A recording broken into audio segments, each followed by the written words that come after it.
aja langsung. Nah, setelah itu Anda menggunakan metode apa, karena udah standar pasti metodenya kuantitatif dan statistik. Nah, langsung aja hasil penelitiannya seperti apa sampai ke kesimpulan. Lalu ya udah gitu aja. Nanti diskusi yang lain-lainnya mungkin bisa kita pelajari. Nah, tapi saya mau nanya dulu nih, teman-teman di kelas udah pada megang belum papernya? Belum ya? Belum ya? Nah, jadi kan mau ngomentari seperti apa nanti? Udah nyiapin PowerPoint belum? Belum. Udah, ya udah, syukur kalau udah. Berarti kan sementara tidak di-share dulu. Bagusnya memang di-share dalam bentuk PDF di grup. Tapi kalau dalam bentuk Word cukup ke saya aja, karena nanti mau saya layout, mau saya jadikan proceeding. Tadi saya udah ngobrol dengan Bu Epi, kemungkinan ada beberapa yang nanti akan dimasukkan ke jurnal. Gitu. Oke, biar cepat, bismillah aja. Kita beri kesempatan dulu kelompok 1 untuk presentasi 10 menit, nanti disambung dengan kelompok 2. Jadi kita babat dulu aja sekaligus dulu semuanya. Teman-teman yang lain dengerin sambil saya juga membaca, terutama kelompok 1 karena baru nerima sekarang. Izin saya sambil off cam sebentar karena nggak enak sambil ngerokok ini. Mohon izin ya. Silakan sambil nunggu presentasi, boleh sambil cuap-cuap, sambil apa silakan. Oke, terima kasih. Silakan dimulai.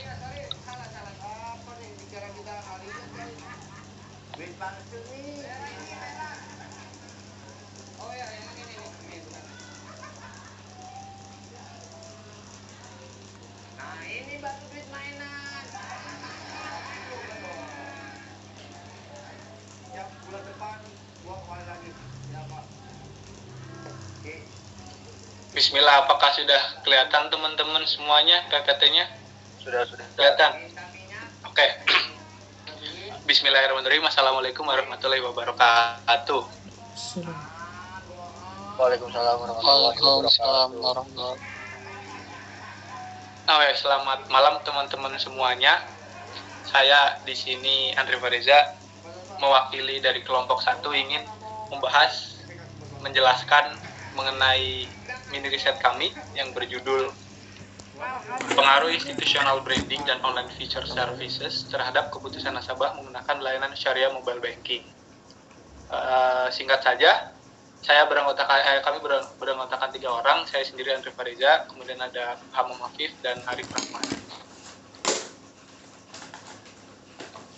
Latar belakangnya nanti teman-teman bisa baca di grup aja ya teman-teman. Jadi biar mempersingkat waktu, tinjauan pustaka juga itu sudah lengkap mengenai pengertian dari variabel-variabel yang kami bawakan. Ada institutional branding, online feature services, dan yang lain juga sudah kami bawakan, sudah kami cantumkan di hasil mini riset kami, bisa dilihat teman-teman di grup. Jadi langsung aja, tentang online keputusan nasabah juga ada. Soal metodologinya, kami menggunakan kuesioner yang kami sebar kepada teman-teman semuanya, khususnya di grup kelas A itu terutama. Hasil dari kuesioner kami terdapat sampel berupa 100 sampel itu dari populasinya. Setelah kami sudah cek, populasinya adalah remaja berusia 19 sampai 22 tahun. Itu rata-rata, dengan tertingginya tuh 20-an, umur 21 tahun. Kemudian instrumennya tadi kami menggunakan kuesioner, kemudian ada wawancara mendalam juga oleh buat beberapa pihak, buat beberapa sampel. Kemudian observasi studi literatur pustaka juga. Jadi kami juga mencari studi terlebih dahulu teman-teman, cari studi literatur terlebih dahulu tentang mini riset yang akan kami buat. Jadi agar kami juga tetap on track terhadap apa yang akan kami jelaskan di mini riset ini atau paper ini gitu. Kemudian analisis data yang kami gunakan, kami menggunakan analisis data kuantitatif, metodenya statistik deskriptif dan inferensial. Jadi yang saya gunakan adalah memakai aplikasi Stata ke-17 teman-teman. Jadi di situ dari 100 sampel tersebut saya olah terlebih dahulu ke stata. Kemudian nanti saya mencoba untuk uji asumsi klasik, juga uji regresi, uji asumsi klasik, dan uji lainnya juga saya coba di aplikasi stata. Nah, untuk hasilnya bisa dilihat teman-teman, tetapi sebelum masuk ke hasil analisis uji regresinya dulu, saya ingin menjelaskan kalau misal sebentar ya teman-teman. Kalau misal uji asumsi klasik yang sudah kami buat,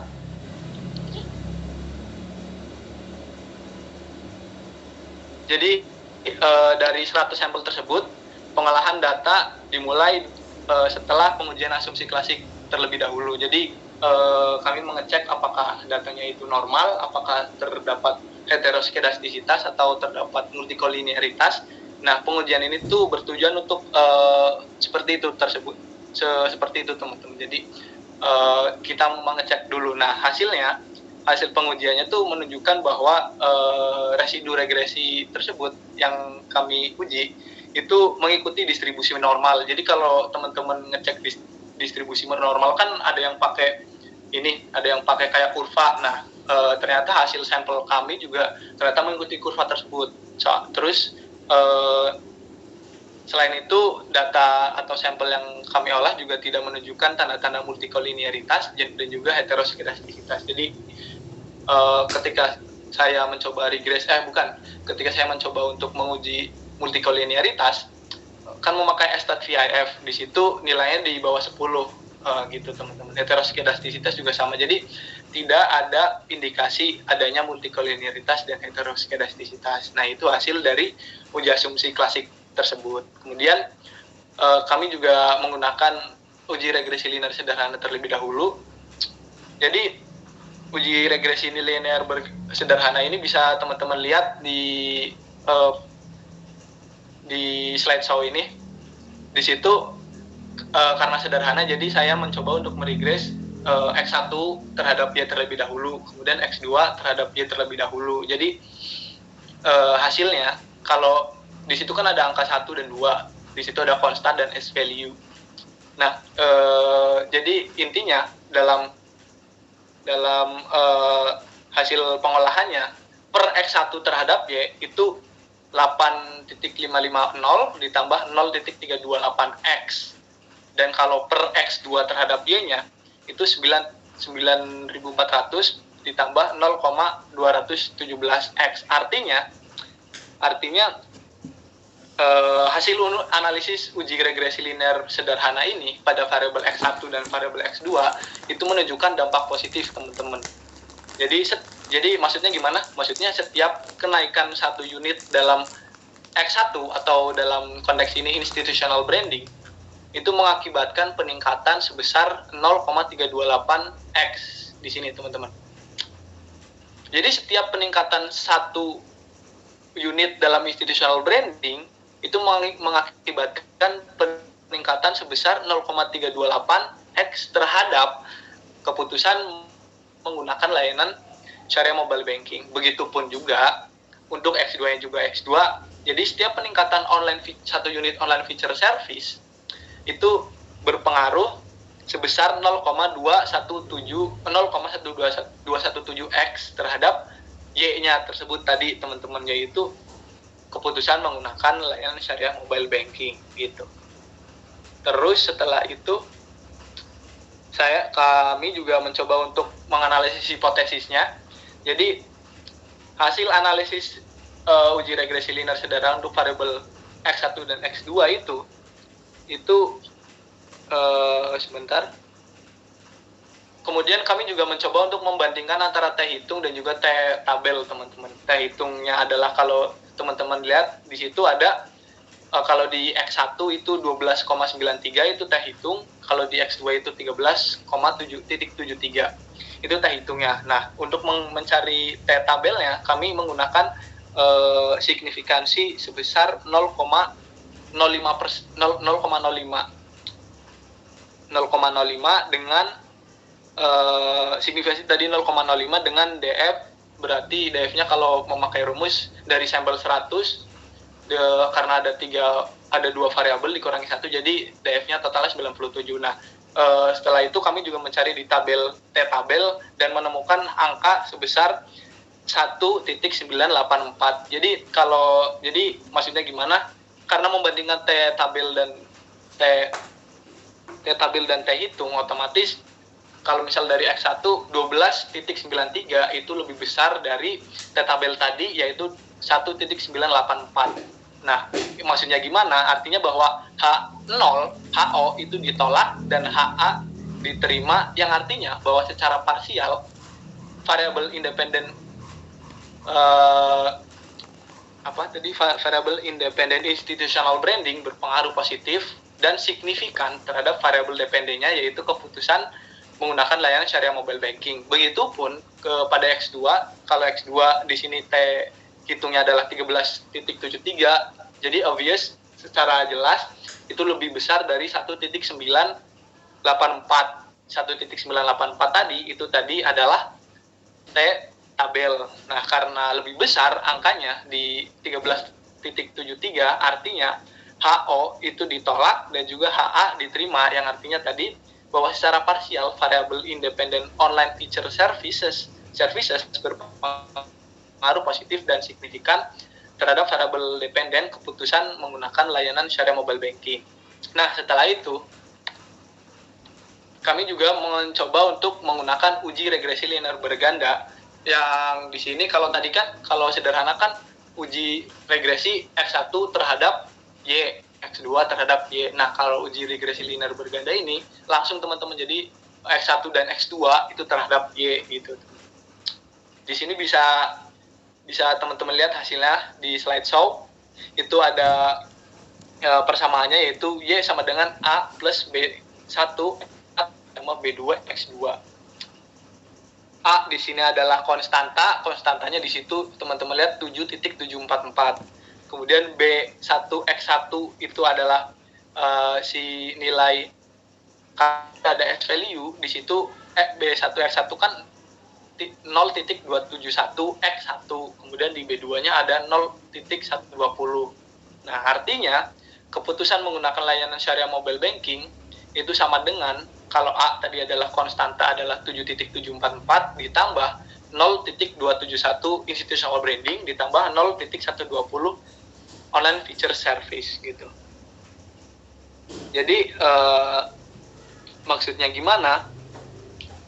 Jadi nilai koefisien B1 dan B2 ini menunjukkan nilai positif pada variabel independen X1 dan X2 gitu, teman-teman. Nah, terus dari hasil perhitungan analisis uji simultan ini itu diperoleh F hitung itu sebesar 15.82.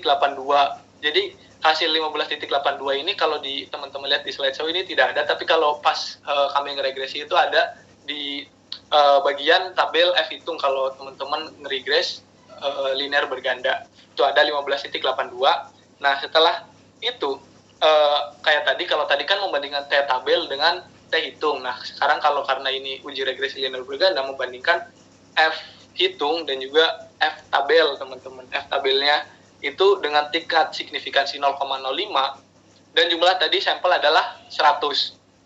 Nah, diperoleh setelah kami hitung itu diperoleh sebesar 3.16.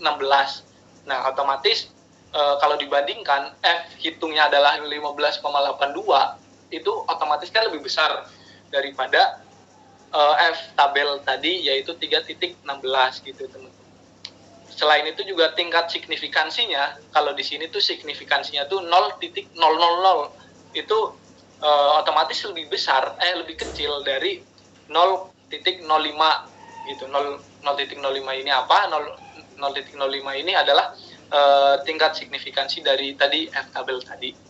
Maksudnya gimana? Itu maksudnya kenapa bisa lebih kecil di signifikansi tapi lebih besar di F tabel dan F hitung? Kenapa? Karena hal ini itu menunjukkan bahwa secara bersama-sama variable independent institutional branding dan online feature services itu memiliki pengaruh positif keduanya dan juga signifikan terhadap variabel dependennya, yaitu keputusan menggunakan layanan syariah mobile banking. Jadi dari X1 dan X2 tersebut itu dua-duanya sangat berpengaruh, sangat signifikan dan bernilai positif terhadap keputusan nasabah dalam menggunakan layanan mobile banking gitu.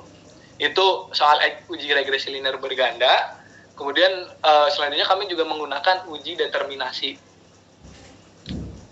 Jadi bisa dilihat teman-teman di slide show-nya, berdasarkan analisis hasil uji determinasi itu menunjukkan nilai R-square-nya itu sebesar 0.246. Itu bisa dilihat secara jelas ya teman-teman, atau 24,6%. Hasil ini menunjukkan bahwa ada hubungan antara institutional branding itu X1 dan online feature services X2 terhadap keputusan menggunakan layanan syariah mobile banking atau Y adalah sebesar 24,6%. Dan sisanya itu sebesar 5,4%, dipengaruhi oleh faktor lain yang tidak diteliti dalam penelitian. Jadi dua variabel yang kami analisis ini, institutional branding dan online feature services, maksudnya gimana dari pernyataan ini? Maksudnya dua variabel ini tuh cuma salah satu bagian atau 24,6% itu ada itu mempengaruhi Y. Nah, sisanya ternyata yaitu ada 75,4% itu ada faktor lain yang kita tidak analisis gitu teman-teman. Itu dari hasil sampel yang kita olah gitu. Nah, kemudian dalam tabel ini korelasi antara institutional branding dan online feature services terhadap keputusan menggunakan layanan syariah mobile banking juga ditunjukkan dengan nilai korelasinya itu nilai 4.95. Kalau itu dapat dari mana? Kalau teman-teman nanya, kalau R square kan 0,246. Nah, misal karena R square kalau mau nyari R doang otomatis kan jadi di akar teman-teman. Nah, hasilnya itu jadi 495. 0.495 atau 49,5%. Maksudnya gimana? Jadi 49,5% ini mengindikasikan itu terdapat korelasi yang lumayan kuat. 49,5% kan hampir setengahnya tuh. Jadi bisa dibilang moderat atau lumayan kuat antara variabel independen X1 dan X2 tadi secara simultan terhadap keputusan nasabah menggunakan layanan syariah mobile banking atau Y. Gitu teman-teman. Jadi tadi pembahasan dari hasil dan analisis mini riset kami, kemudian masuk ke kesimpulannya. Berdasarkan hasil perhitungan dan analisis yang telah dipaparkan, dapat disimpulkan secara bersama-sama bahwa institutional branding dan online feature services memiliki pengaruh positif dan juga signifikan terhadap keputusan dalam menggunakan layanan syariah mobile banking. Hal ini itu dapat dibuktikan, tadi sudah saya jelaskan, dari F hitung sebesar 15,82. Kemudian apabila dibandingkan dengan F tabel yang kami olah sebelumnya itu dengan nilai signifikansi sebesar 5% atau 0,05, kalau dibandingkan itu 3.16, kalau dibandingkan otomatis F hitungnya sebesar 15,82 itu lebih besar daripada F tabelnya. Nah, hal tersebut itu maka didapatkan hasil jadi hal tersebut tuh menunjukkan bahwa hubungan antara institutional branding dan online feature services terhadap keputusan menggunakan layanan syariah mobile banking itu berpengaruh secara signifikan gitu teman-teman. Kemudian korelasi antara institutional branding dan online feature services terhadap keputusan menggunakan layanan syariah mobile banking juga ditunjukkan dengan nilai 0.495 atau 49,5% gitu. Jadi hal tersebut tuh menunjukkan adanya korelasi yang signifikan antara variabel independen terhadap variabel dependen gitu. Secara lumayan signifikan atau moderat gitu teman-teman. Nah, untuk terakhir kami menyatakan bahwa tulisan ini merupakan hasil karya asli penulis sendiri yang disusun tanpa adanya konflik kepentingan dan tetap menggunakan studi pustaka sebagaimana mestinya dengan mengutip sumber-sumber yang ada dan literatur yang ada. Penulis telah berupaya untuk menjaga integritas akademik dan menghormati hak kekayaan intelektual dalam mengutip sumber-sumber yang relevan secara tepat. Penulis juga ingin mengucapkan terima kasih. Kami dari kelompok pertama mengucapkan terima kasih kepada Bapak Dr. Denny Kamaluddin Yusuf karena telah memberikan dukungan dan bantuan selama proses penulisan riset ini. Mungkin sekian dari kelompok 1, pemaparan hasil dan pembahasan dan kesimpulan dari kelompok 1. Mohon maaf apabila masih banyak kekurangan karena kami juga masih belajar untuk mengolah data karena ini masih langkah awal bagi kami untuk mengolah data untuk ke langkah selanjutnya dalam menyusun skripsi atau menyusun jurnal atau artikel. Mohon maaf sekali lagi apabila banyak kekurangan. Sekian dari kelompok 1. Terima kasih. Wassalamualaikum warahmatullahi wabarakatuh. Waalaikumsalam. Kasih plus, bagus pisan, Asli, I am so happy, you know. Oke, ini menarik, tapi nanti komentarnya belakangan deh, biar fire. Jadi, terima kasih Andre, keren banget, swear. Ya, sama-sama, Pak. I never seen like this. Jadi sangat jarang saya menemukan mahasiswa nulis sehebat ini, serius. Jarang, apalagi ini kelas pertama di XR yang saya bombardir dengan langsung dengan tugas berat karena fakta di anak S2 atau S3 yang saya ajar dengan tugas yang sama. Ternyata kamu anak S1 bisa melakukan dan mengerjakan apa yang biasanya hanya saya berikan ke anak S2 dan S3. Artinya kalian semua di tim ini di kelompok 1 udah layak deh naik kelas ke jenjang S2. Saya simpel ngukurnya, yang ngomong profesor loh guys. Gitu. Oke, nanti komentar belakangan ya soal catatan-catatan, masukan-masukan dari saya. Tapi so far, this is very good, sangat bagus dan saya suka. Nanti ya komentar soal substansi maupun metodologi atau teknik penulisan nanti belakangan.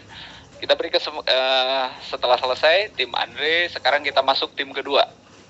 Oke, keren banget. Saya beri kesempatan dulu kelompok 2 siapa? Anissa ya? Atau siapa tuh yang menjadi jubir? Silakan. Yang jadi jubirnya Ainur Balkis, Pak. Boleh, siapa aja. Bebas, biar berbagi ruang. Iya, Pak. Ya. Boleh minta tolong ke Ayu di share screen. Saya sudah pegang papernya kemarin. Bapak, sebelumnya boleh izin off cam nggak, Pak? Atau harus on cam?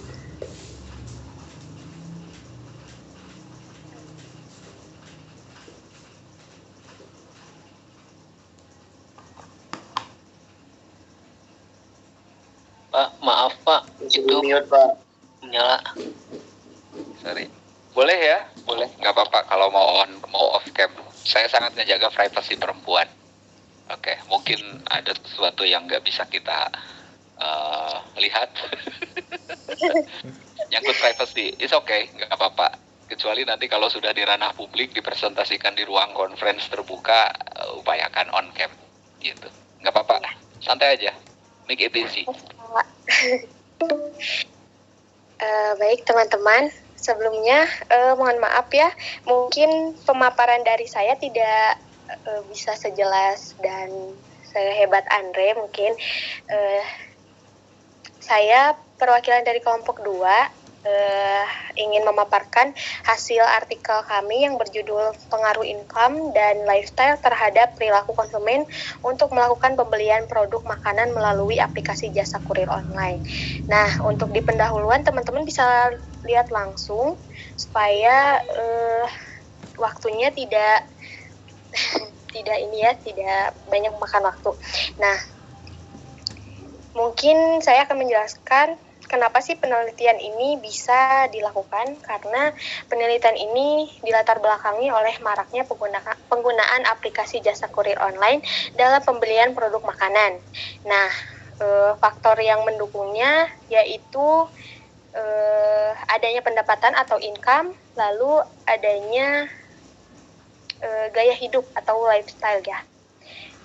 Nah, bisa next ke tinjauan pustaka.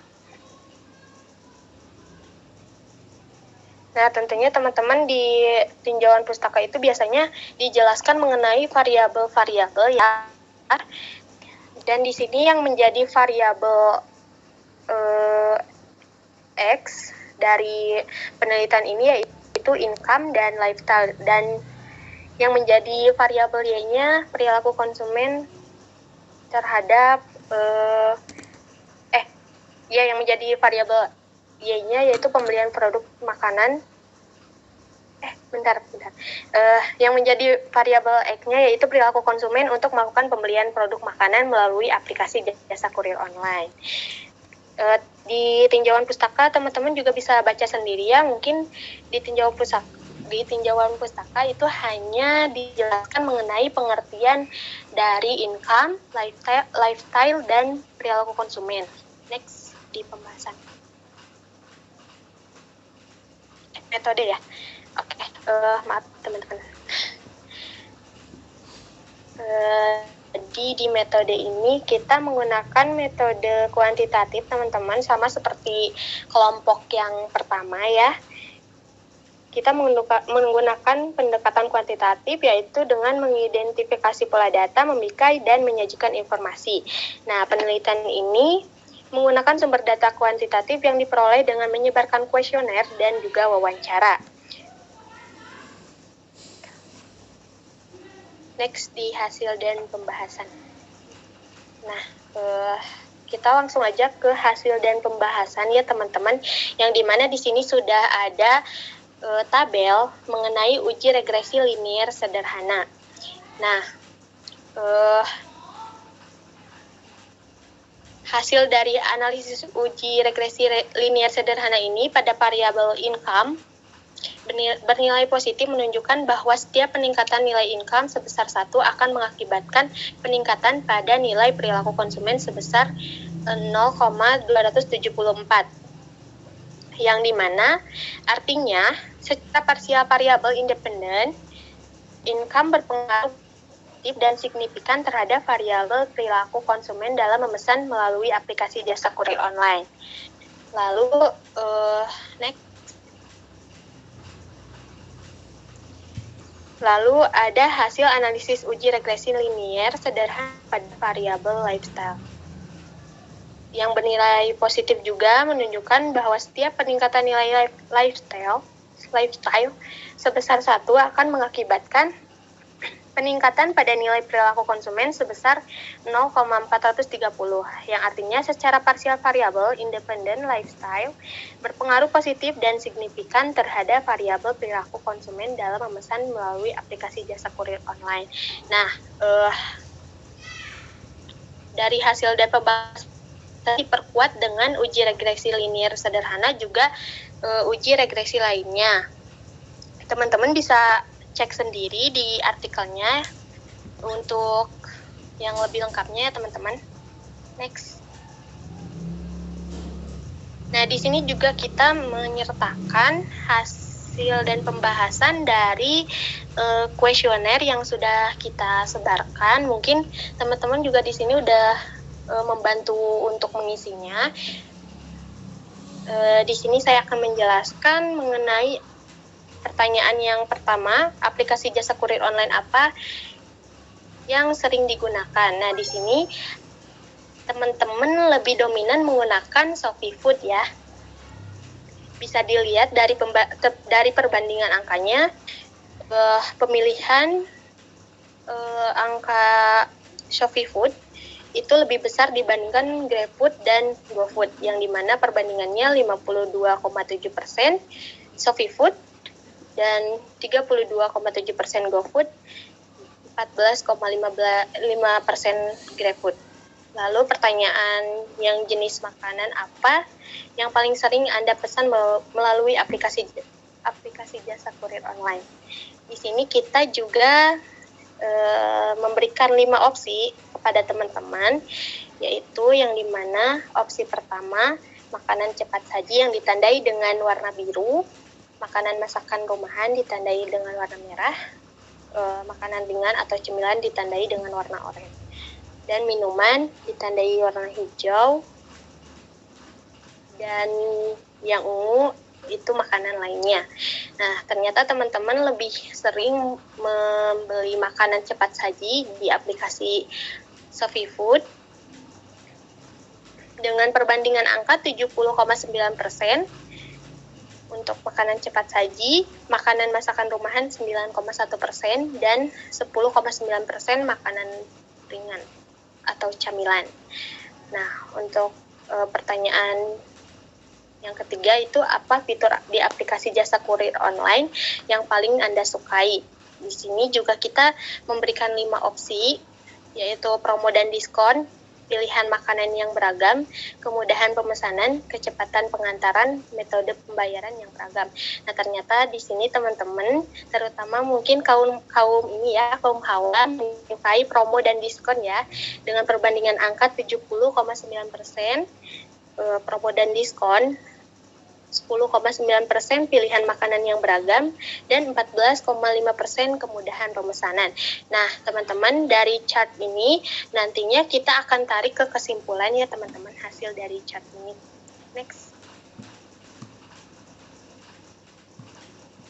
Nah, untuk hasil wawancaranya, itu kita mengambil dari satu narasumber, teman-teman, yang mengatakan bahwa berdasarkan hasil wawancara itu, beliau mengatakan bahwa makanan di jasa kurir online memanglah sangat dapat dipengaruhi oleh pendapatan atau income, karena pada dasarnya pendapatan ini merupakan faktor yang sangat mendasar bagi setiap manusia dalam pemenuhan kebutuhannya, terutama dalam hal makanan. Setiap pendapatan bertambah, maka konsumsi manusia terhadap makanan pun akan meningkat, dan cara mendapatkan makanan tersebut akan semakin beragam, termasuk dengan cara membeli makanan di aplikasi jasa kurir online. Untuk selebihnya mengenai hasil dan pembahasan, itu lengkapnya di artikel ya teman-teman, bisa dilihat langsung artikelnya. Next, kesimpulan. Nah, kesimpulan dari penelitian kita itu yaitu pendapatan dan gaya hidup memiliki pengaruh dan signifikan terhadap perilaku konsumen dalam memesan makanan melalui aplikasi jasa kurir online. Pendapatan dan gaya hidup berpengaruh positif terhadap perilaku konsumen, yang berarti jika pendapatan dan gaya hidup konsumen meningkat, maka kecenderungan untuk memesan makanan melalui aplikasi jasa kurir online juga akan meningkat. Nah, aplikasi jasa kurir online yang paling populer adalah ShopeeFood, dan fitur yang paling disukai oleh konsumen adalah promo dan diskon. Selain itu, makanan cepat saji adalah jenis makanan yang paling sering dipesan melalui aplikasi jasa kurir online. Mungkin sekian dari kelompok 2, mohon maaf teman-teman masih banyak kesalahan. Wabillahi taufiq wal hidayah. Assalamualaikum warahmatullahi wabarakatuh. Salam. Oke, kasih aplaus dong kelompok 1, kelompok 2, keren banget.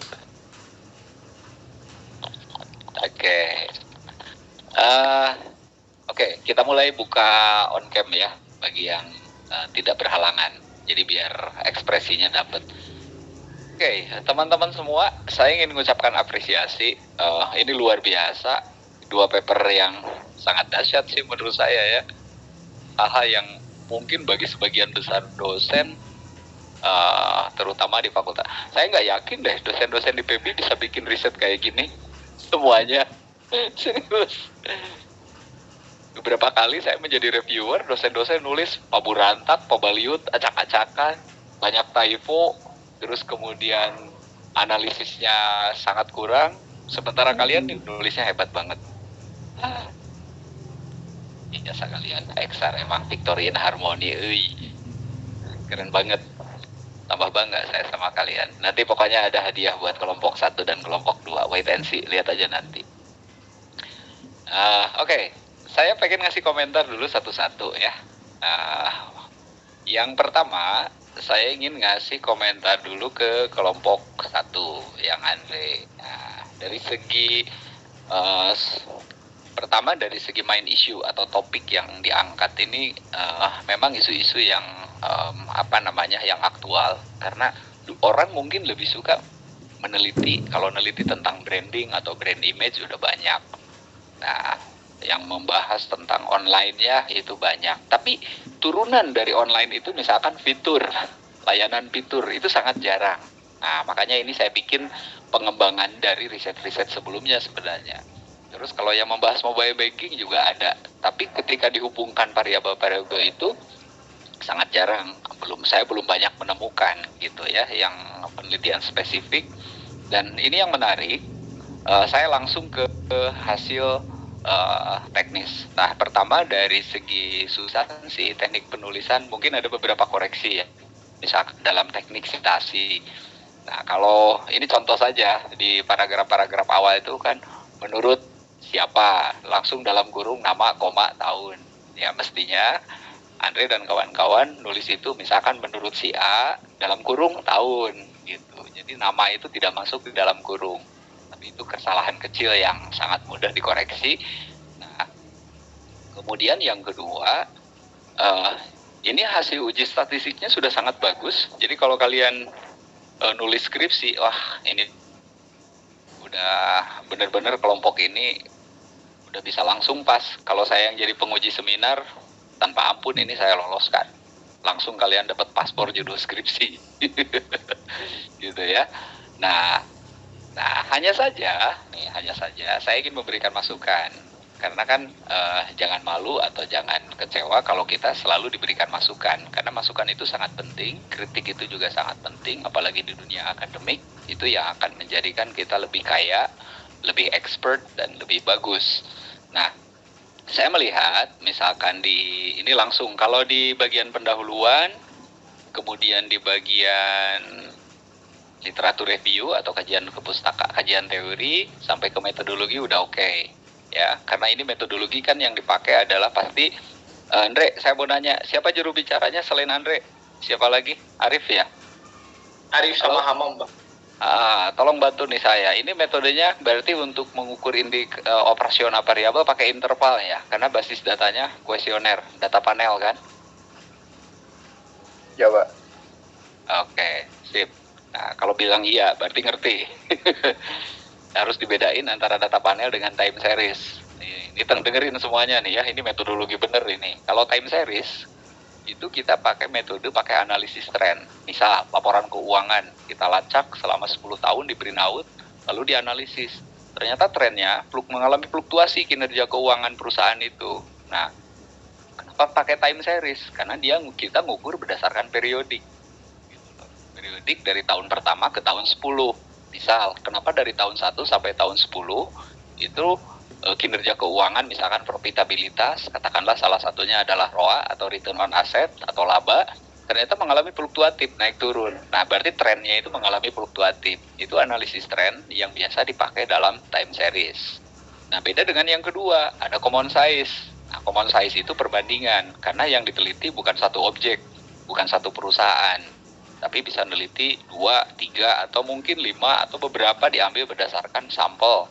Misalkan kalau kita neliti ada 100 perusahaan, kita ambil aja 5%, berarti 5 perusahaan. Ya. Nah, 5 perusahaan itulah yang dijadikan sampel, lalu laporan keuangannya dibandingin selama 10 tahun, lalu pakai analisis perbandingan, itu common size. Nah, itu bisa juga diteliti pakai EVIUS.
terputus.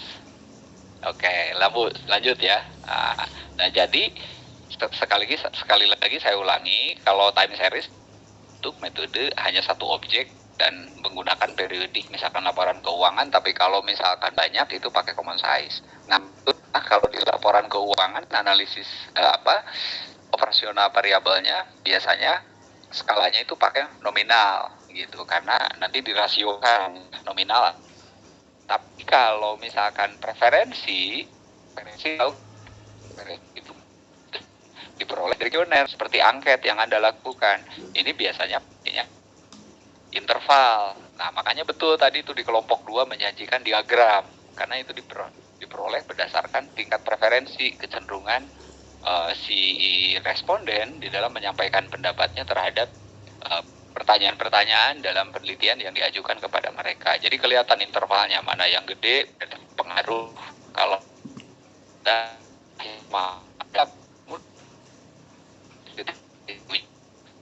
uji asumsi klasik, asosiatif. Saya lagi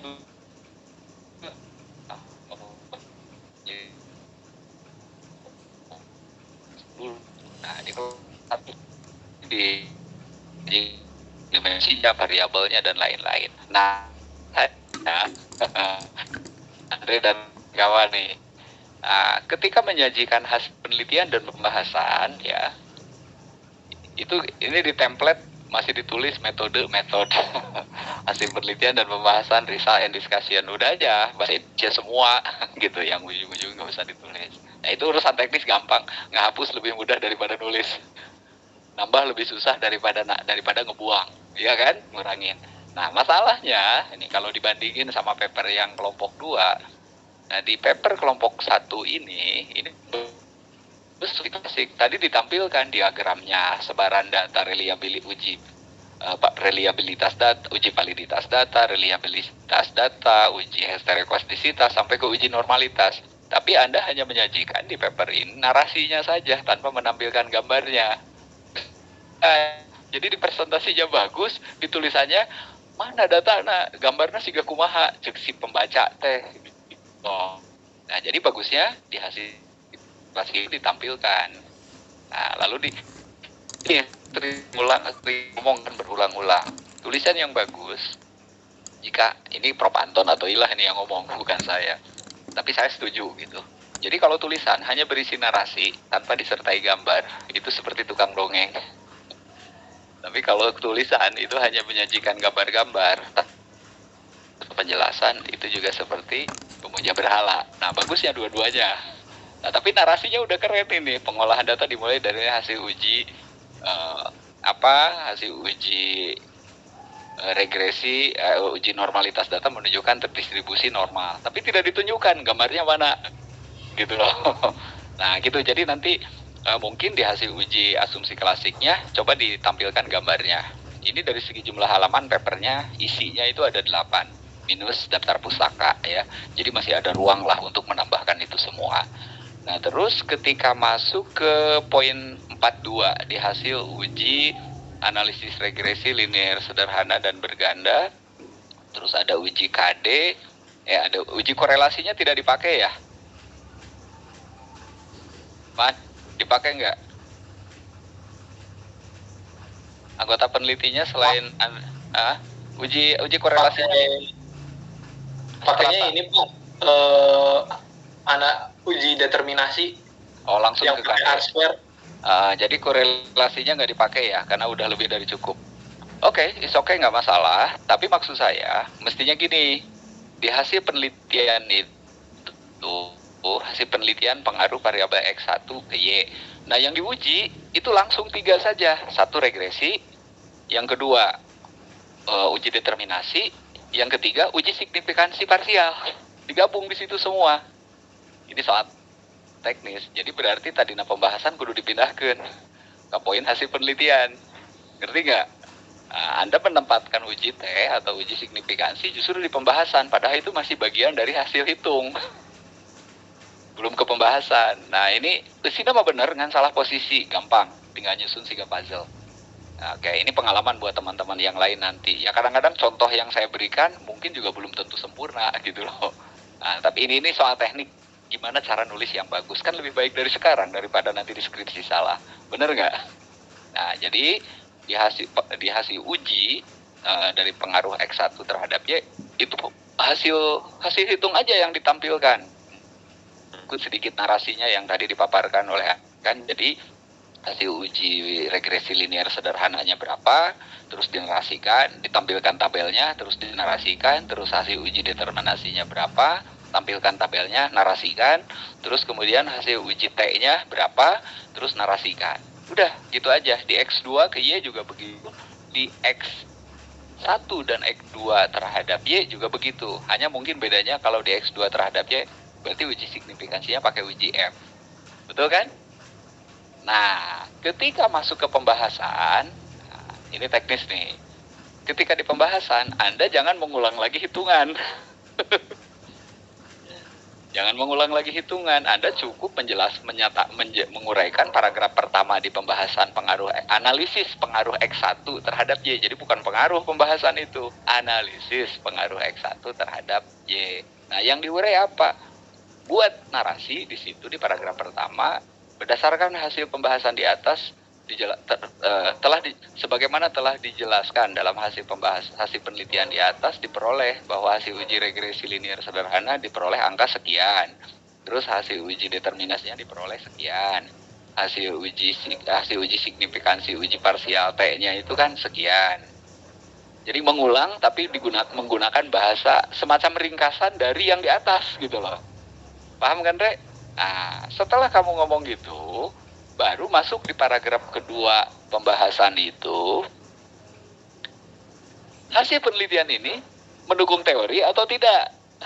Kamu kan udah punya literatur review di atas, ngapain teori dipajang nggak dipakai? Paham kan? Nah, Andre bisa dan kawan-kawan di kelompok 1 bisa ngomong gini di paragraf kedua pembahasan itu. Di paragraf kedua poin 5.1 ya.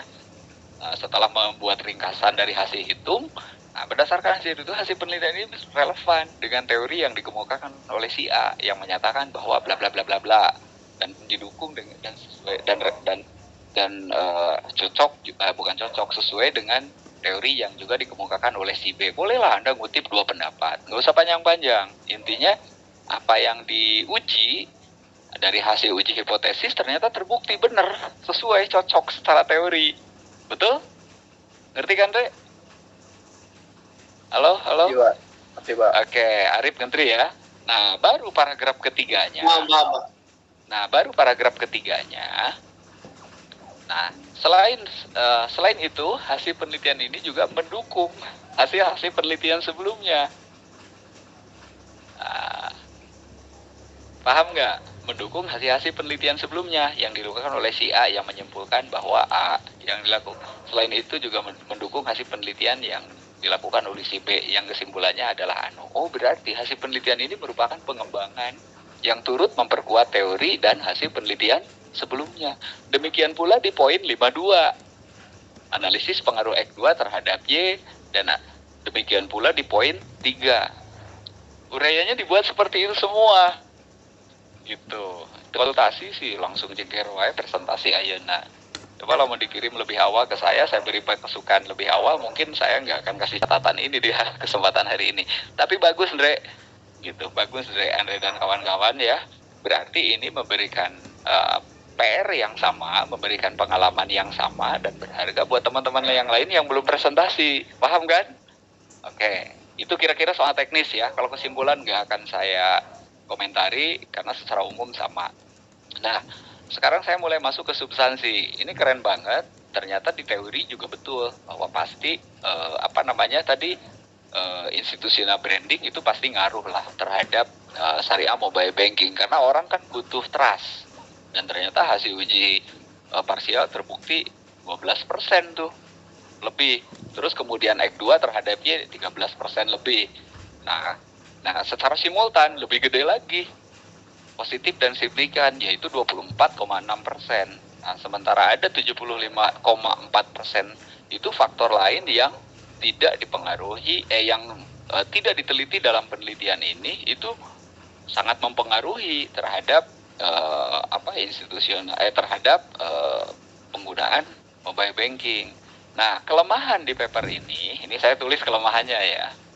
Mestinya, bagusnya, bukan mestinya, alangkah lebih bagusnya jika Anda menyebutkan yang dimaksud variabel lain itu apa. Nah, Anda boleh membuat dugaan-dugaan. Misalkan, apa kira-kira sih yang ngaruh ke orang menggunakan mobile banking? Masing-masing aja. Andre, Arif. Ini Bapak ketakutan terhadap hukum Islam yang riba gitu. Oh, syariah compliant. Syariah compliant. Berarti kehati-hatian. Oke, performance. Terus apa lagi? Keuntungan apa ya Pak? Profitabilitas. Nggak cukup sebutkan tilu, sesana, dan sebagainya. Bayangin, 3 variabel itu kalau dijadikan judul baru, itu jadi judul skripsi baru buat kalian semua. Nah, jadi Andre sama siapa? Azam, siapa tadi? Satu lagi selain Arif? Aman Pak. Aman. Nggak, saya tadi dijadikan judul. Kayak di darat, orang konsultasi ku saya rek diberi judul langsung. Kurang dibungkus. Dari paper ini, pengembangan dari paper ini, awas tong diambil kuno lain, kan lain diberi judul deui nu anyar. Kalau Arif geus pangheulana lah geus diberi judul. Gitu. Oke. Gitu ya. Paham kan? Andre sama Aman? Pak. Paham Pak. Oke, Pak mau nanya boleh Pak? Oke, boleh, silakan. Sebelumnya ini Pak, saya bingung mau nempatin di mana, cuman saya baca riset dari Infobank. Jadi ada beberapa performa mobile banking bank-bank tuh. Nah, 7 terbaiknya itu adalah bank konvensional. Jadi syariah itu belum masuk ke jadi pilihan masyarakat lah. Nah, terus kan tadi kan ada 75% pengaruh yang sangat signifikan. Berarti itu siapa tahu itu faktor yang membuat bank syariah tidak menjadi pilihan masyarakat. Pilihan utama, tidak menjadi pilihan utama lah ya. Nah, kalau apa ya, data tersebut tuh bisa dimasukkan ke artikel ini nggak Pak, dan di mana gitu Pak? Atau enggak? Langsung to the point saya jawab. Sejauh untuk kepentingan melaksanakan tugas paper di mata kuliah seminar ini udah jauh lebih dari cukup bagi saya. Anda udah nabung A loh kelompok 1 ini di saya. Udah nabung nilai A ya, kecuali dengan catatan ya disempurnakan dari catatan saya tadi. Nah, saya karena Arif sudah diberi judul, nah berarti tinggal siapa Andre sama Aman tuh yang mengembangkan variabel-variabel lainnya nanti dengan mungkin objeknya hampir sama dengan kayak ini, tapi mungkin bagus tuh kalau pertanyaan Arif ditindaklanjuti menjadi sebuah orang Batak gigireun boga anjing gandeng pisan aing. Kakuping tuh gandengnya. Jadi paraban atau dah. Oke, nah kira-kira gitulah ya. Jadi bagusnya variabel lain itu tadi misalkan performa dengan apa sih namanya? Kira-kira apa ya? Syariah compliant tadi. Syariah compliant dan performance. Profitabilitas. Dengan profitabilitas terhadap kecenderungan memilih penggunaan mobile banking syariah. Wah, itu bisa dipakai itu ku Andre atau ku Aman. Nah, nanti basis datanya yang disebutkan tadi Arif, telah ada penelitian terdahulu ternyata tidak masuk dalam 7 besar prioritas pengguna mobile banking di kalangan masyarakat. Akhirnya orang lebih memilih yang konven dulu, baru pilihannya adalah belakangan yang syariah. Gitu. Dan itu akan ngaruh loh ke kinerja perkembangan aset bank syariah.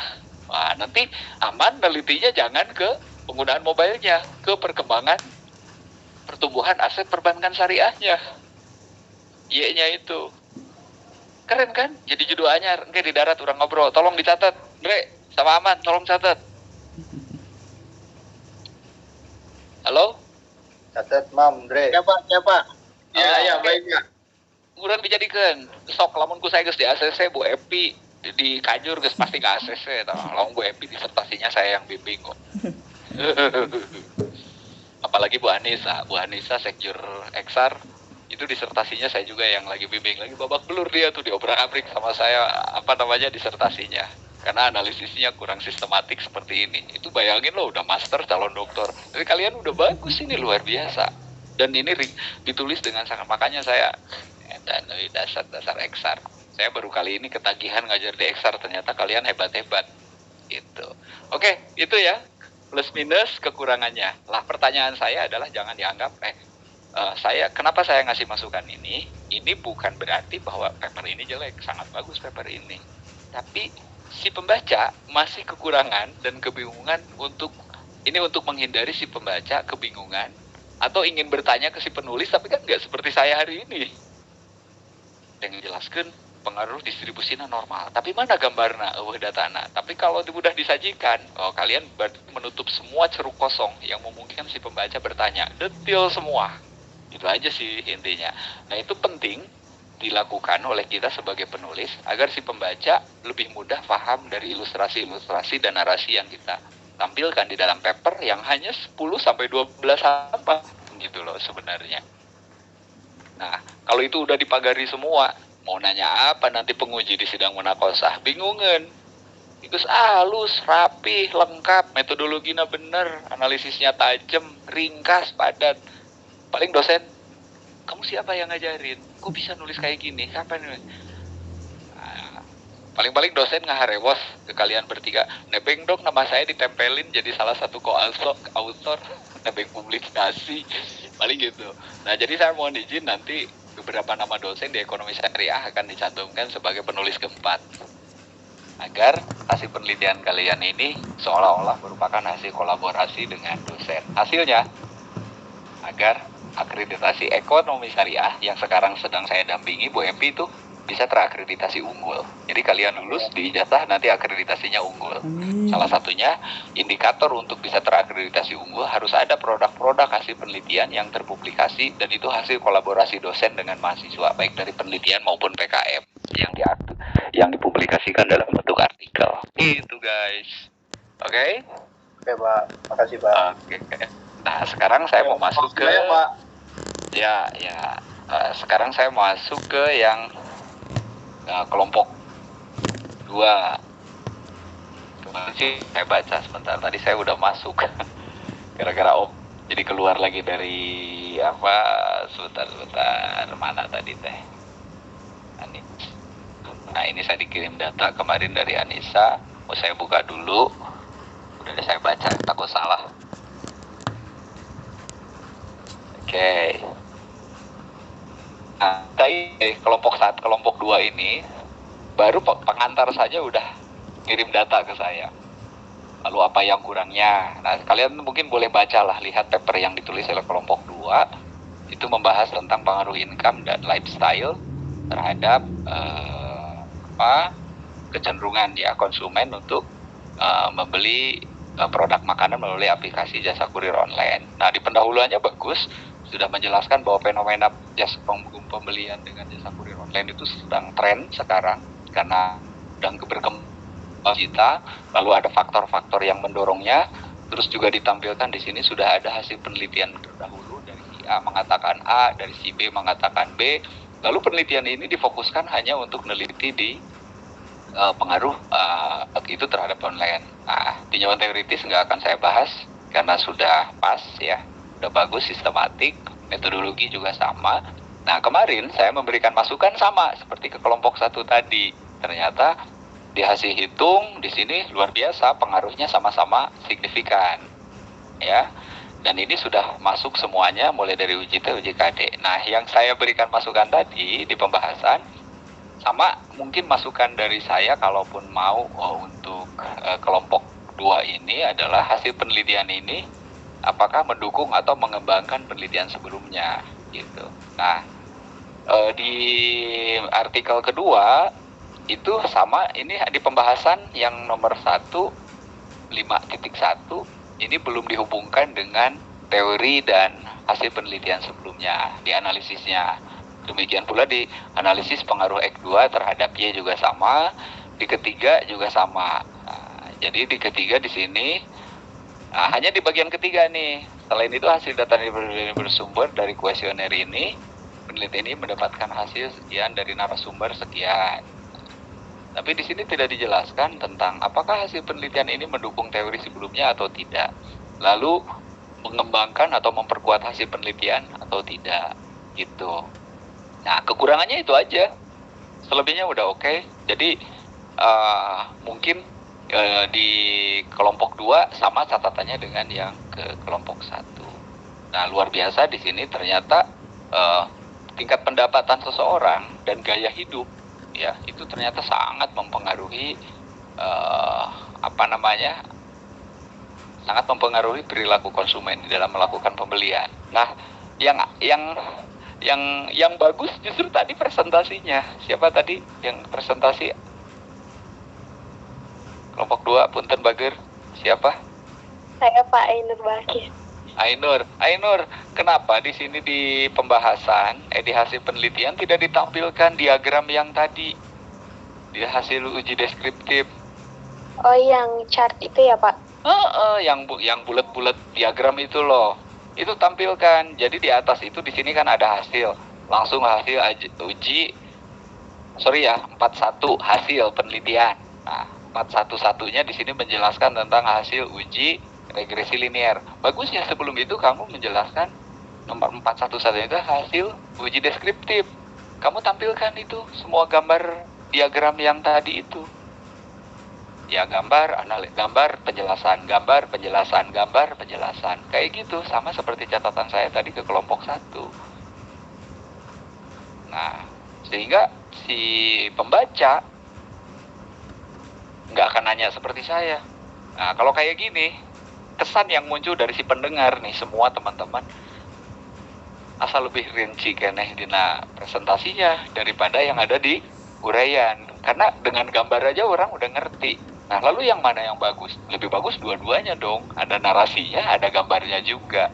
Itu aja sih catatan koreksi untuk kelompok 2 ya. Jadi gambar-gambar itu bagusnya dimasukkan ke sini. Samalah saran saya seperti tadi ke kelompok 1, agar hasil uji asumsi klasik ditampilkan dalam bentuk gambar dan penjelasan. Oke, gitu aja. Selebihnya ini udah sangat bagus dua-duanya. Tapi saya yakin nanti hasil revisinya hasil penyempurnanya akan jauh lebih baik. Nah, nanti hasil penyempurnaan itu mohon dikirim ulang ke saya ya. Dan langsung akan saya gabungkan di layout menjadi sebuah buku proceeding. Nah, kira-kira gitu ya. Akan jadi saya gabung jadi buku proceeding. Jadi kalau digabung semua kelompok nanti dari kelompok 1 sampai 15, wah keren, jadi kumpulan artikel, dikasih cover kayak buku. Nanti mau saya ajukan ISBN ke Perpustakaan Nasional, sehingga buku hasil penelitian ini akan bisa dibaca banyak orang, lalu akan saya submit ke digital library, dan insya Allah nggak nyampe 1 minggu tulisan kalian akan masuk semua di Google Scholar dan terindeks Copernicus. Keren guys. Gitu. Ya Pak. Oke, silakan. Ada yang mau komentar atau ada yang mau ngasih masukan atau pertanyaan? Kenapa sih gak ada yang nanya gini? Naon sih kesulitannya ketika ente ngumpulkan data? Apa kesulitan yang dihadapi oleh para penulis nih ketika ngumpulkan data? Bisa ya. Kadang-kadang iseng-iseng kan, ada yang nanya gitu.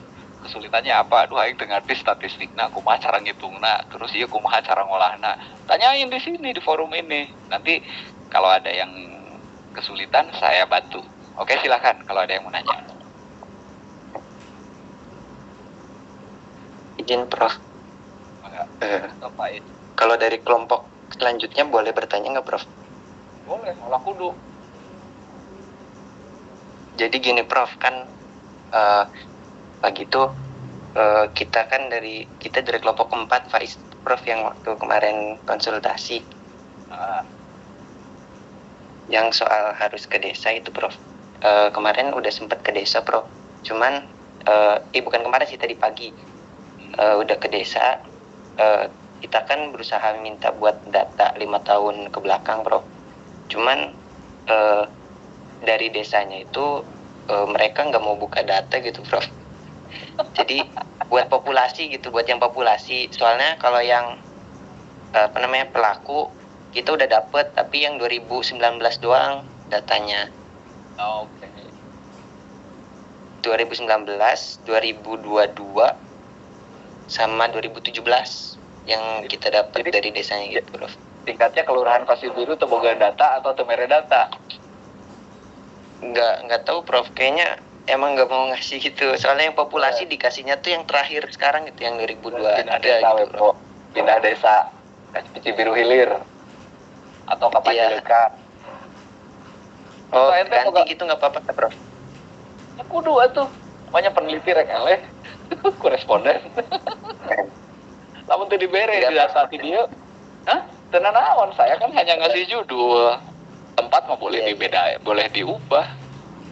Kalau perlu di desa ente Cuman- sendiri aja. Ente tinggal di Bandung nggak? Iya sih.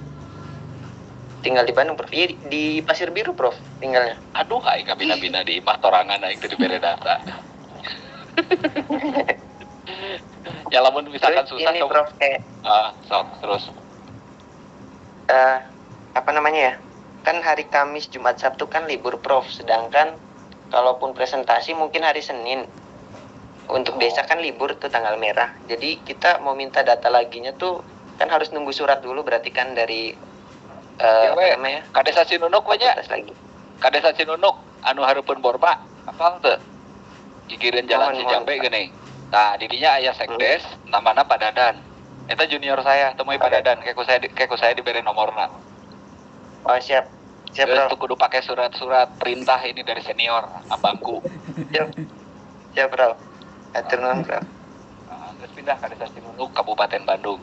Desa Cinunuk, Kecamatan Cileunyi, Kabupaten Bandung. Kalau kabupaten tuh desa, kalau kota pasti kelurahan. Oh iya, siap Prof. Tapi kalau misalkan ada daerah lain yang kamu misalkan dapat tanpa harus melalui prosedur formal, minta tulung lah gitunya. Kata we anu di desa mana wae yang mudah dari anggota kelompok ini, teu nanaon pindah misalkan desa mana di Garut gitu. Asa ulah ngarang, aing mampu ngarang mah. Gitu. Kan nanti mau dipublikasikan. Nanti kalau tiba-tiba dipublikasikan datanya teu cocok, dianggap ngebohong. Ya, ngebohong lah ulah gede teuing gitu. Ya, Prof. Bisa wae Cuman sebenarnya. itu ya liburnya itu Prof, jadi desanya juga libur, kita nunggu suratnya aja kayak gimana gitu. Nanti kalau memang karena persoalan data, coba reschedule.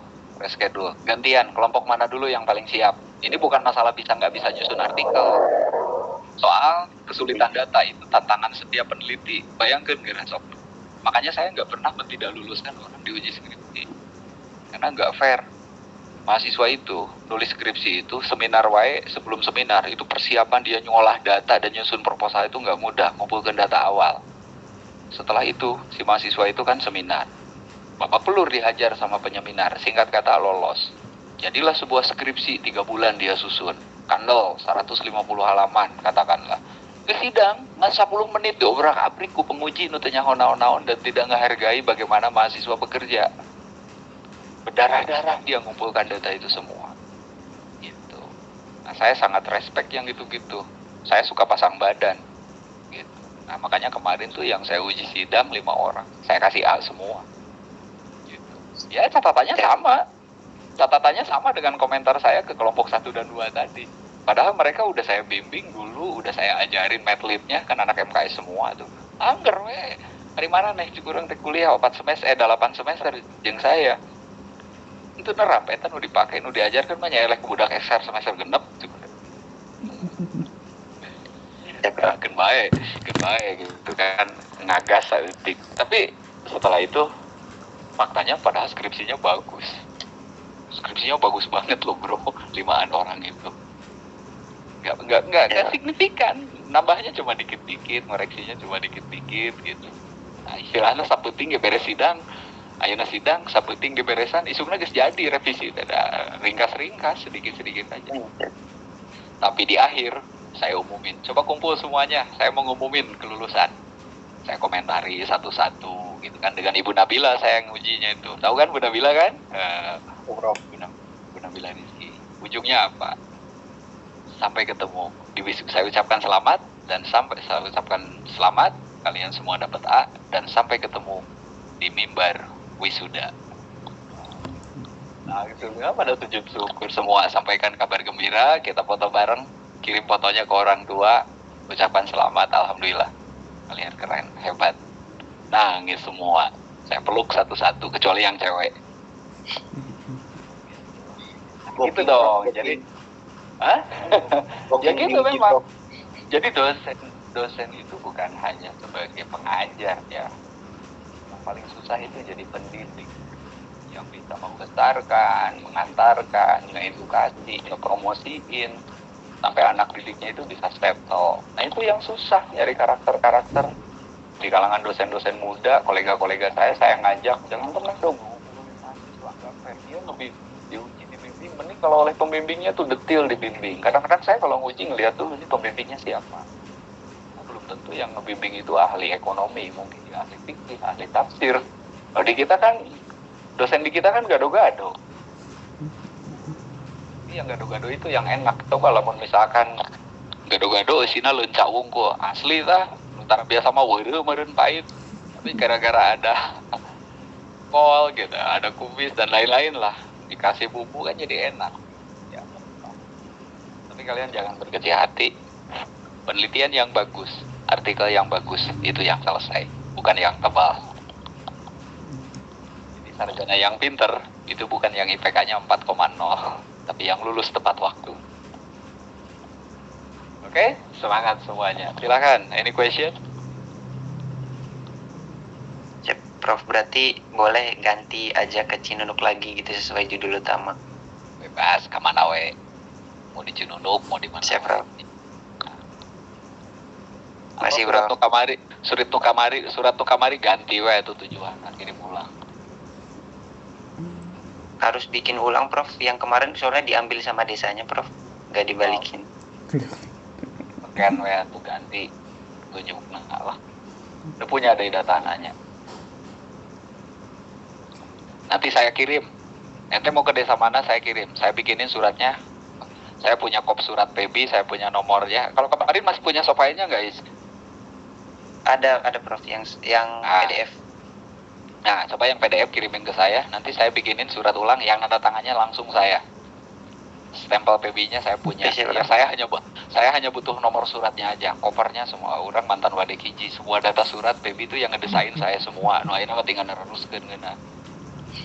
Siap. Nah, Siap, Prof. Oke, sip. Lanjut, yang lain. Sebelum kita akhiri, barangkali ada masukan atau pertanyaan dari kelompok lain.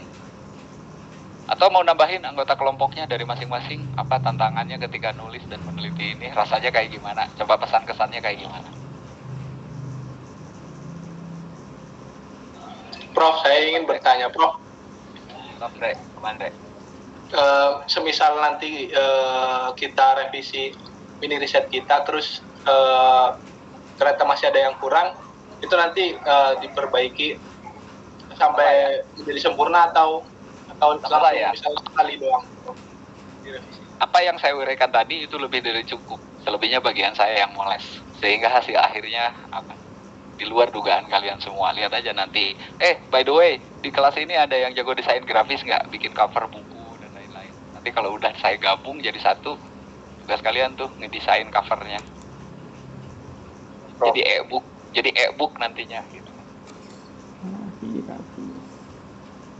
Ada lah ya, banyak lah. Oke. Siap, Dre, gitu aja, Dre. Nanti yang nyempurnain saya ya, semuanya. Tapi kalau nambah-nambahin yang iya itulah dosen ngerjain mahasiswa. Why sekali-kali mahasiswa ngerjain dosen.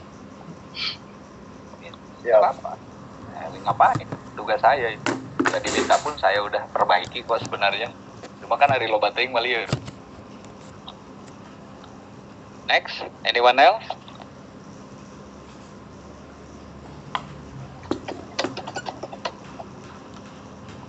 Cukup? Yang lainnya nggak ada yang nanya? Coba kelompok lain ngerti kan yang saya sampaikan komentar-komentar ke kelompok 1 dan kelompok 2? Kurang ngerti. Hah? Masih kurang ngerti. Ada tadi gawe. Ngerti Ahmad ya? Ahmad ngerti kan? masih agak bingung-bingung lah, Pak. Karena tadi gawean. Oke lah nulis di gawean karena panggih. Oh susahna di dia ngertina. Bagian-bagian yang mudah pasti mudah. Tapi ketika pas bagian nggak, oke, saling sharing ya. Jadi nanti kelompok 1, kelompok 2 sharing ke kelompok-kelompok berikutnya. Gini cara ngolahnya, gini cara menampilkannya, gini cara nginputnya, gini cara nyusunnya, gitu loh. Jangan malu. Mau nggak satu kelas ini saya kasih A semua? Mau. Saya pasti mau. Nah, makanya saya sharing. Itu sharing. Ya, agar berbagi ruang. Jadi nanti itu namanya teman. Jadi saling membesarkan gitu loh. Jadi jangan karena gue pengen bodo amat, kelompok lain mau dapat B kayak mau dapat C, enggak. Saya nggak ridho kalau gitu caranya gitu. Harus saling membesarkan. Nah, harus seperti satu keluarga kita di XR. Jadi kalau ada yang kesulitan bantu gitu. Tapi yang dibantu juga jangan baper. Mana itu bisa kieu tuh, tak kieu cara nasok diajar sorangan. Jadi ketika lulus kalian jago semua nanti. Oke, gitu. Paham kan semuanya? Oke. Kalau nggak ada lagi komentar, nggak ada lagi pertanyaan, mungkin sementara saya anggap cukup. Udah lebih dari cukup. Keren. Oke, kalian udah nabung A ya di saya. Tapi agar dapat A+, kelompok 1 dan kelompok 2 catatan-catatan koreksi dari saya tadi ditambahkan, disempurnakan, nanti kirim ulang papernya ke saya, boleh via WA, boleh via email gitu. Sehingga nanti hasil akhirnya akan saya kirim. Gini loh yang 100%. Nanti kalian bandingin. Oh, ternyata keduanya bagian ini. Oh, ternyata begini. Nah, yang koreksinya profesor loh langsung. gitu. Nanti akan saya akan pamer di grup dosen gitu. Keren banget tuh kelas XR semester 6 ini gitu. Nah, mungkin kelas XR ini teh kelas A, kelas B. Kelas apa? A. Mungkin belum tentu Kayaknya di kelas A pasti A. A mah kudu halus gitu kan. Mungkin saja kelompok kelas XR kelas B sama kelas C belum tentu mendapatkan pengalaman seperti ini gitu. Oke, jadi lah garansi dari saya. Oke, kalau teman-teman semua sepakat bisa saya kasih nilai A semua sekelas. Dengan catatan tadi, kita semua harus selalu siap belajar memperbaiki diri karena semakin banyak pengetahuan, banyak pengalaman, yaitu yang akan membuat kita menjadi pembeda dibanding yang lain kan, gitu. Akan jadi lebih bagus. Kemudian yang kedua, pastikan selalu sharing, saling bantu, saling membesarkan agar teman-teman punya pengalaman yang padan, punya skill yang di atas rata-rata, sehingga lagi-lagi kapan dan dimanapun kalian akan menjadi pembeda, gitu. Akan selalu menjadi paling unggul, itu. Nah, terakhir saya kasih garansi nih untuk kelompok 1, kelompok 2 untuk diskusi di darat. Kalau kalian belum punya judul skripsi, kita kembangin dari hasil temuan mini riset ini untuk dikembangkan jadi judul skripsi. Nah, kalau kelompok 1 tadi untuk catatan untuk Andre sama siapa? Sama Aman itu udah dapat catatan rencana judul gara-gara Arif nanya gitu kan. Nah, mungkin untuk kelompok 2-nya malah yang belum. Tapi nanti untuk Nisa terus sama siapa tadi teh? Ainur dan siapa sama satu lagi? Sama Farida. Nah, sama Farida nanti boleh japrian ke saya dari hasil riset ini mau dikembangin seperti apa. Enggak, mungkin bisa juga dalam bentuk video call bareng, nggak mesti harus ketemu di darat. Kalau teman-teman kagok tinggal atur waktunya apa, boleh nggak kami bertiga mau video call, mau konsultasi judul, ya minimal dapat isu dulu lah, nanti teknisnya di darat seperti apa. Nah, Arif kemarin udah saya mentor tuh, gini cara ngerancangnya, gini cara gininya, ini template-nya, ini contohnya, bikin kayak gini gitu. Tapi saya juga belum tahu hasil akhirnya. Arif lagi babak belur nih, mungkin lagi nyusun proposal yang bener tuh kayak gimana. Walaupun dia udah punya template, belum tentu juga. Nanti udah jadi saya koreksi lagi. Nah, nanti saya pengen di kelas XRA 6A ini ada 1-2 orang, satu cowok, satu cewek, jadi master gitu. Udah jadi proposal, jadi. Nah, setelah itu dijadikan sebuah template. Nah, nanti teman-teman lain ikut kayak gitu. Nah, maka wajib yang paling duluan harus nge-mentor teman-temannya yang lain. 1 orang, nge-mentor 5 orang, nanti yang 5 orang itu kalau udah jadi, nge-mentor lagi 5 orang. Saya yakin kelas ini akan kompak barengan wisudanya nanti. Amin. Gitu, ya itu baru gitu. Jadi XR. Oke, gitu aja mungkin. Terima kasih banyak XR Victory in Harmony ya. Keren banget kalian semua. Terima kasih Andre, Arif sama Aman. Terima kasih juga Anissa, Farida dan Ainur. Luar biasa kalian semua. Udah dapat tabungan A. Jangan lupa catatannya sekali lagi dikoreksi. masih ada jeda waktu lah 1 minggu ke depan. Di saat kelompok 3 dan kelompok 4 nanti nyerahin laporan, kalian di saat bersamaan nyerahin laporan hasil revisi penyempurnaan akhir. Nah, karena saya tahu tugas bukan hanya mata kuliah saya, pasti yang lain. Jadi at least kalian udah punya tabungan lah gitu. Nanti urusan nyempurnain setelah Anda lengkapi, itu urusan saya. Oke, terima kasih banyak. Kalau tidak ada lagi pertanyaan, tidak ada lagi komentar, ya, kita akhiri perkuliahan hari ini. Kita kasih aplaus untuk 2 kelompok ini. Biasa, keren. Jangan lupa, tetap saya akan kasih reward ya. Saya nggak tahu apakah kasih tiket nonton film gratis di 21 atau apa namanya, let's see. Tapi saya nunggu dulu hasil revisinya. Siap, Pak. Guys, sekali gesek aman lah. Ya, tapi saya pengen yang lain juga ngikut nanti gitu. Atau kasih makan siang gratis seperti yang dijanjikan Gibran gitu. Oke, ayo sambil makan bareng sama saya nanti pas ke kampus, cari rumah makan Padang yang deket. Kalau mau makan, ayo gitu. Ini ngopi bareng. Saya bukan profesor seperti yang lain, guys. Ya udah banget kalau profesor terlalu elitis, yuk ngopi bareng sambil ngobrol makan siang, kan asik. Itu yang akan jadi cerita indah ketika kalian nanti lulus gitu. Dan bisa sharing. Oke, bisa kita akhiri kuliah ini? Siap, Prof. Oke, terima kasih banyak atas semua waktu dan kuotanya, walaupun tadi sempat terputus. Mari kita akhiri perkuliahan kita hari ini. Terima kasih Anu udah jadi endorsement MC yang memanage perkuliahan kita hari ini gitu. Mari kita akhiri perkuliahan hari ini dengan bacaan hamdalah bersama-sama. Alhamdulillah. Amin. Selamat libur panjang ya. Besok Kamis libur, Jumat Sabtu juga cuti bersama. Wah, udah panjang asli. Gitu. Oke. Have a nice day. Have a nice weekend semuanya. Ya, Prof. Oke, terima kasih banyak. Assalamualaikum warahmatullahi wabarakatuh. Waalaikumsalam Waalaikumsalam warahmatullahi wabarakatuh. Waalaikumsalam warahmatullahi